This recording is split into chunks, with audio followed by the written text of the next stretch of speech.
কুষ্টিয়ার দুর্ঘটনার কথা বলছিলাম। কুষ্টিয়ার রাজবাড়ী আঞ্চলিক মহাসড়কের খোকসায় প্রায় অর্ধশত যাত্রী নিয়ে একটি বাস খাদে পড়ে যায়, নিহত হয়েছেন ৩ জন। সড়ক দুর্ঘটনা বিষয়ে আরও খবর আমরা জানতে কুষ্টিয়া জেনারেল হাসপাতালের মর্গের সামনে থেকে যুক্ত করে নিচ্ছি প্রতিনিধি শরীফুল ইসলামকে।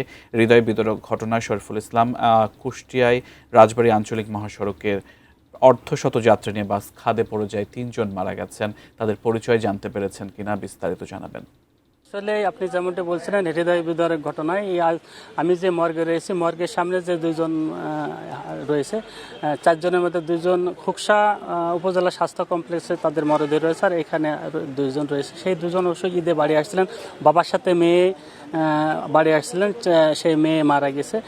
এখানকার স্বজনদার বেশ এক ধরনের তাদের আহাজারি এবং কান্নায় পরিবেশ এক ধরনের ভারী হয়ে এসেছে, যেহেতু সামনে কয়েকদিন পরে ঈদ করতে বাড়িতে আসা, ঢাকা থেকে তারা বাড়িতে আসছিলেন। সেই আসার পথে এই দুর্ঘটনা ঘটে। আপনি যেমনটি বলছিলেন যে কুষ্টিয়ার খোকসার শিমুলিয়ায় সেই মর্মান্তিক দুর্ঘটনাটা ঘটে। একটি যাত্রীবাহী বাস কুষ্টিয়ার দিকে আসছিলেন, পাশে খোকসার শিমুলিয়া পৌঁছালে সেখানে বিপরীত দিক থেকে আরেকটা ডাম ট্রাকের সাথে তার সংঘর্ষ হলে বাসটি পার্শ্ববর্তী খাদে পড়ে যায়। সেখানে স্পটে মানে ঘটনাস্থলে 2 জন মারা যায়, আরও 4 জনকে আশঙ্কাজনক অবস্থায় কুষ্টিয়া জেনারেল হাসপাতালে নিয়ে আসা হলে সেখানে আরও 2 জন মারা গেছে। আর আহত অবস্থায় এখনও 20 জন মতো, 3 জন কুষ্টিয়া জেনারেল হাসপাতালে আশঙ্কাজনক অবস্থায় আছে। আর বাকি আহতরা কুষ্টিয়া খোকসা উপজেলা স্বাস্থ্য কমপ্লেক্সে চিকিৎসাধীন রয়েছে। আমি কথা বলেছি কিছুক্ষণ আগে কুষ্টিয়া হাইওয়ে থানার ওসির সাথে, তিনি আমাদের সর্বশেষ নিশ্চিত করেছেন যে এই দুর্ঘটনায় 4 জন মারা গেছে, আহতরা চিকিৎসাধীন রয়েছে।